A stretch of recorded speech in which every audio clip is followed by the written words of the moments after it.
Salut à toutes et salut à tous et bienvenue dans cette nouvelle vidéo sur la chaîne C'est mon avis. J'ai passé quelques jours en compagnie du Oppo A54 5G. Je viens maintenant vous dire ce que j'ai pensé de ce téléphone. Avant de regarder cette vidéo, si vous vous intéressez à ce smartphone, je vous conseille vivement d'aller visionner d'abord la vidéo de déballage que j'ai fait il y a quelques jours sur la chaîne. Comme ça, vous aurez quelques infos en plus, vous verrez le téléphone de plus près. Et puis comme ça, vous aurez toutes les cartes en main pour bien comprendre ce que je vais dire maintenant. Mais avant de rentrer dans le vif du sujet, c'est parti pour le jingle.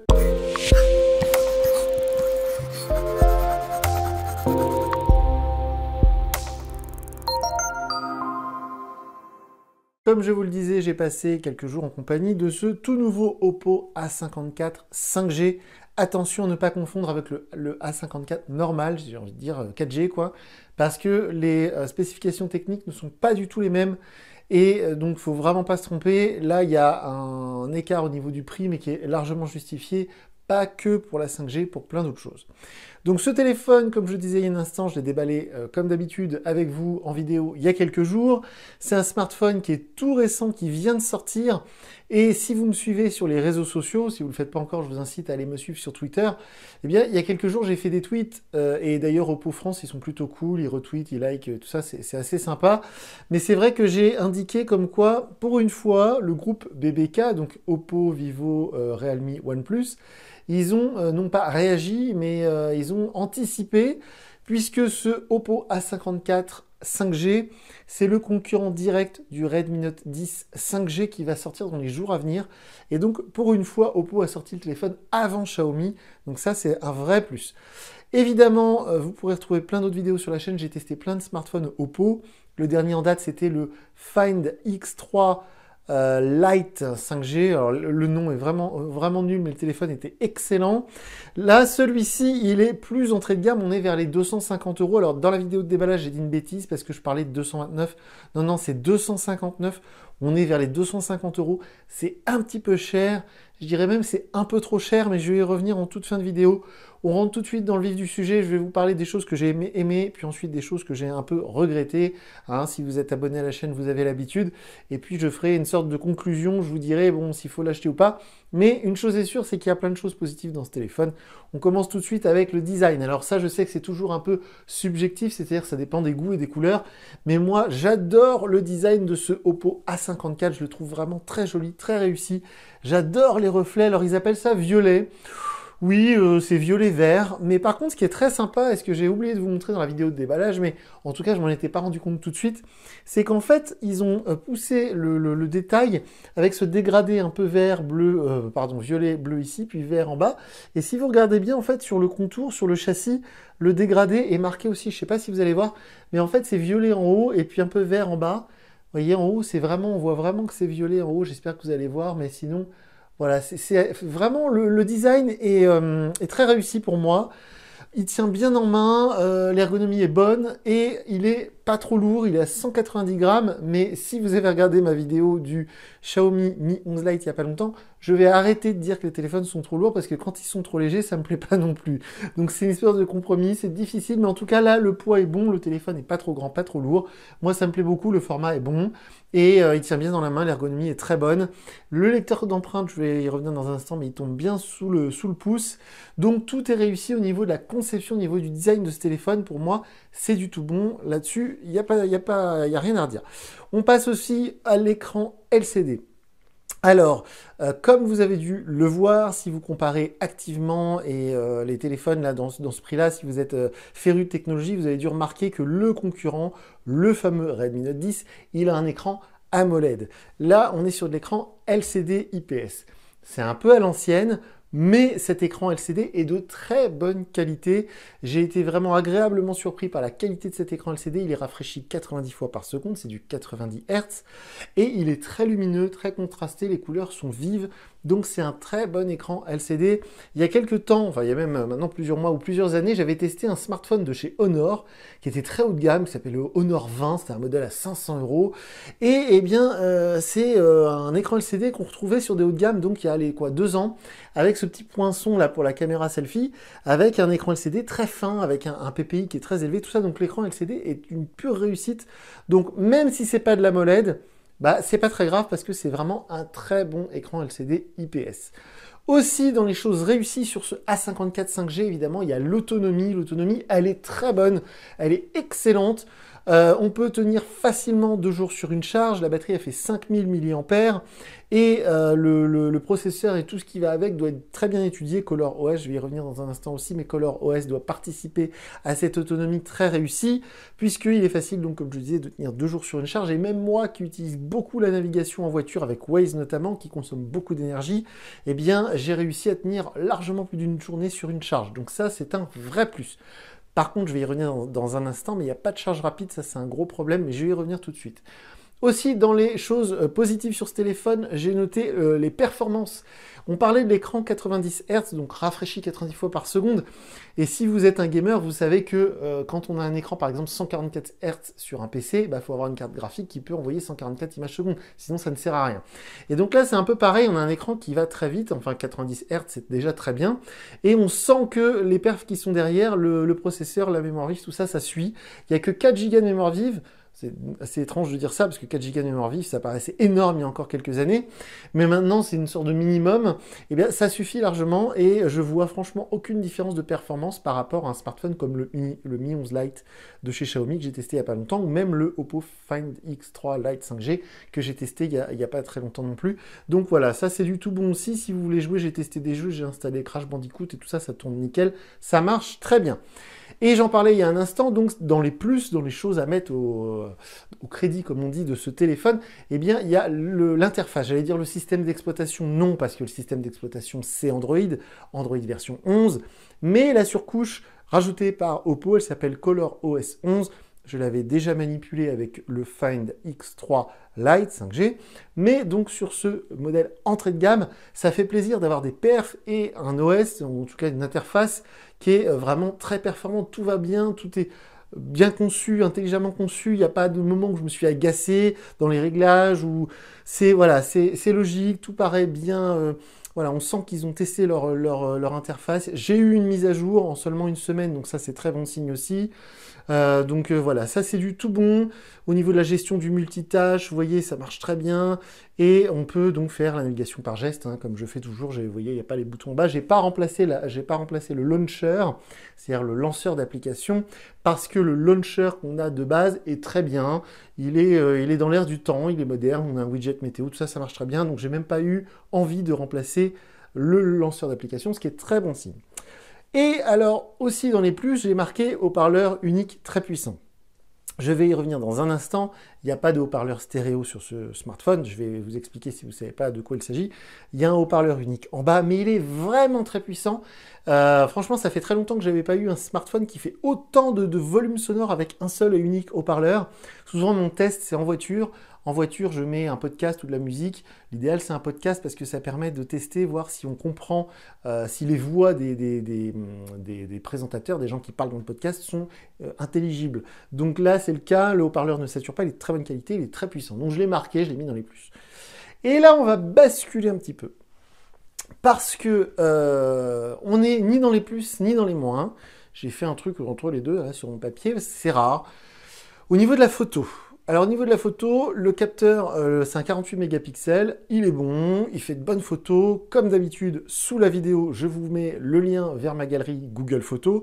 Donc si vous vous intéressez à ce A54 5G, si vous voulez voir à quoi ressemblent les photos, je vous mets le lien, vous cliquez dessus, vous avez toute ma galerie Google Photos, les photos que j'ai prises avec ce téléphone.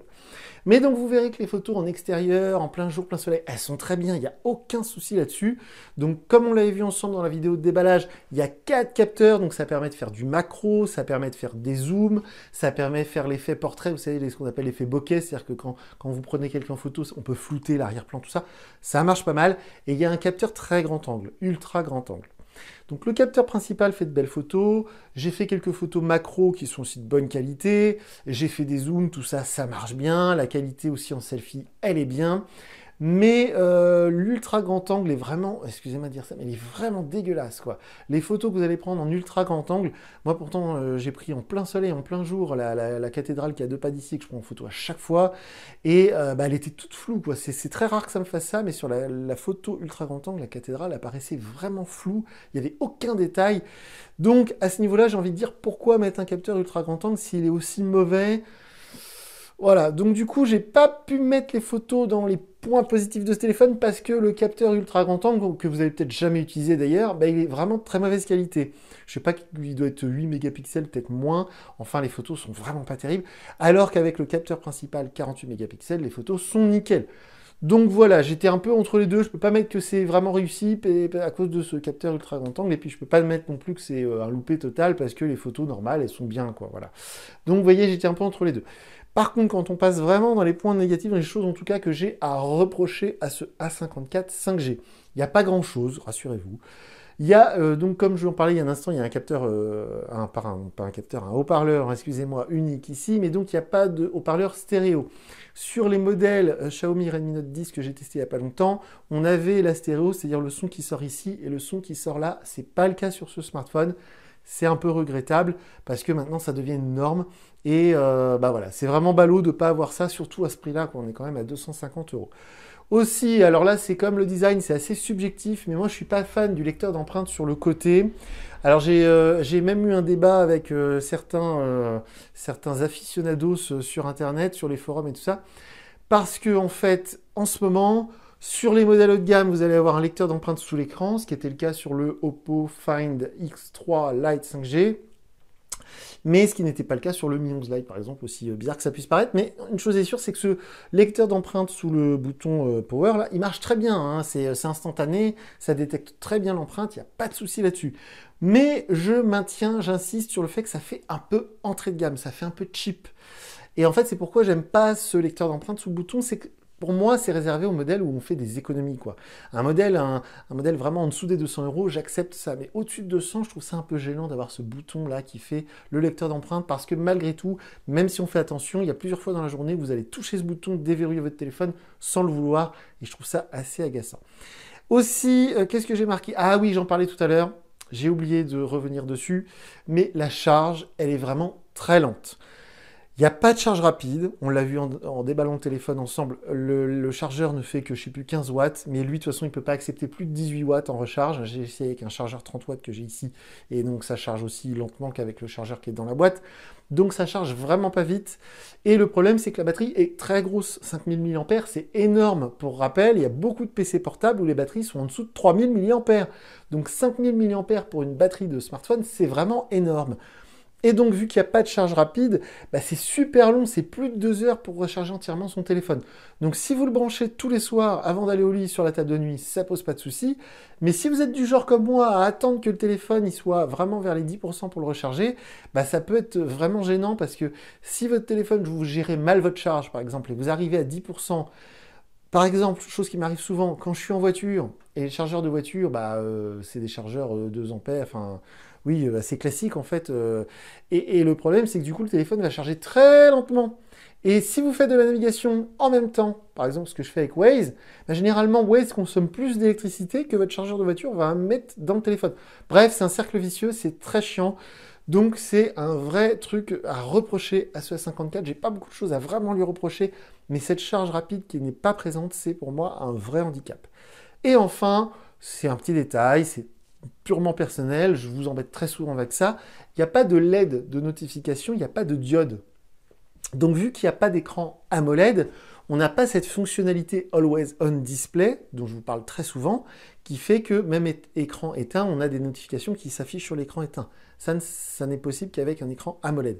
Mais donc avec un écran LCD, on ne peut pas faire ça. Donc généralement, les constructeurs, quand ils mettent un écran LCD, ils mettent une petite diode au-dessus de l'écran. Comme ça, si votre téléphone il est posé par exemple sur une table, un bureau, ou même la nuit dans votre chambre, vous voyez la diode s'allumer et vous voyez que vous avez un message, une notification. C'est tout bête, mais ça m'a un peu manqué sur ce A54 5G. Et donc là, j'en ai terminé pour les plus, les moins. Mais il y a un truc que j'ai marqué en bas de ma feuille et que je voulais absolument dire, c'est qu'il est trop cher en fait ce téléphone. Alors j'entends bien que les téléphones 5G c'est souvent plus cher, le rapport qualité-prix est souvent moins bon parce que la puce 5G coûte plus cher. Les fabricants de processeurs comme Qualcomm ou Mediatek vendent plus cher les puces 5G que les puces 4G. Ça j'en ai conscience, il n'y a pas de souci. Mais en fait, moi simplement le rapport qualité-prix proposé par ce Oppo A54, il est bon. Il est bon, mais il serait encore meilleur si le téléphone était un peu moins cher. C'est-à-dire que je ne veux pas dire, si vous achetez ce téléphone 259 €, vous ne vous faites pas arnaquer, c'est pas du vol, il n'y a pas de problème. Vous serez satisfait, il est beau, moi j'ai adoré l'utiliser, il y a zéro souci, la 4G ça capte bien. Alors la 5G je ne peux pas tester, hein, comme d'habitude, ici je ne sais pas pourquoi il y a la 5G nulle part, pourtant j'ai la puce Free qui va avec, enfin bon, bref. Mais il marche très bien ce téléphone, il n'y a pas de souci, je dirais même qu'il est attachant. Il y a des smartphones comme ça qu'on a envie d'utiliser parce qu'il est plaisant, tout est bien conçu, tout ça. Mais il est un poil cher, je maintiens. Alors déjà, 259, j'ai du mal à comprendre ce 59. 249, pour moi, ce serait plus, voilà, plus logique. Et puis alors, s'ils avaient fait un vrai effort et descendu genre à 229, ça aurait été vraiment bien et ça aurait été vraiment un killer, quoi. Alors, on n'est pas sûr du prix auquel va être proposé le Redmi Note 10 5G qui va sortir dans les jours à venir. Ça se trouve, il va être proposé dans les mêmes prix. Mais si Xiaomi font ce qu'ils arrivent à faire très souvent et faire un peu moins cher, bah du coup, ce sera très difficile pour ce Oppo d'être vraiment, voyez, bon. Alors, si vous êtes allergique à Xiaomi, eh bien, du coup, c'est un excellent choix, voire peut-être le meilleur choix en ce moment pour un smartphone 5G. J'avais testé le Samsung A32 5G il n'y a pas longtemps, qui est presque dans les mêmes tarifs. Je crois que de mémoire, il était à 299. Donc celui-ci est bien évidemment un meilleur rapport qualité-prix que le Samsung. J'ai préféré ce Oppo au Samsung A32 5G. Mais du coup, si la concurrence du lapin, là, comme on voit derrière, eh bien, arrive avec son fameux Redmi Note 10 5G dans pas longtemps, et si vous cherchez un smartphone 5G, il est possible que le Xiaomi soit moins cher. Bon, pour l'instant, on n'en sait rien. Une chose est sûre, c'est que ce A54, moi, il m'a beaucoup plu. J'ai aimé l'utiliser. Si vous regardez cette vidéo parce qu'il vous intéresse, bah, allez-y, achetez-le, vous ne serez pas déçus. Il n'y a pas de vrai gros défaut rédhibitoire, sauf peut-être cette charge lente, j'appelle ça comme ça maintenant. En tout cas, c'est pas une charge rapide. Et voilà, c'est peut-être pour moi le vrai seul défaut, le vrai seul truc qui peut freiner une vente aujourd'hui pour ce A54 5G. Voilà, malgré tout, il m'a plu, c'est un bon téléphone, il n'y a pas de souci. Si vous avez des questions, surtout, n'hésitez pas à aller me les poser sur Twitter. Je suis présent sur Twitter. Je vous mets sous la vidéo le lien vers mon compte Twitter. Et par contre, je répète encore, mais des fois j'oublie, les commentaires en dessous de la vidéo, ils sont ouverts. Mais si vous posez vos questions, moi je lis pas trop les commentaires, voire pas du tout, même les commentaires sous les vidéos, parce que sinon je passerai mon temps à ça. Il y a une vidéo, je sais plus laquelle, où j'ai 3000 commentaires. Donc si je veux me passer mon temps à lire les commentaires, bon bref. Donc, si vous voulez vraiment me poser une question sur le téléphone, n'hésitez pas, passer par Twitter, c'est beaucoup plus simple. Et je crois que j'ai rien oublié. Si, comme d'habitude, je vous mets sous la vidéo le lien vers la fiche technique GSM Arena, le lien vers la galerie Google Photos, tout ça. Bref, une chose est sûre, j'ai bien aimé ce Oppo A54. Et je vous dis à très bientôt pour une nouvelle vidéo sur la chaîne. Salut!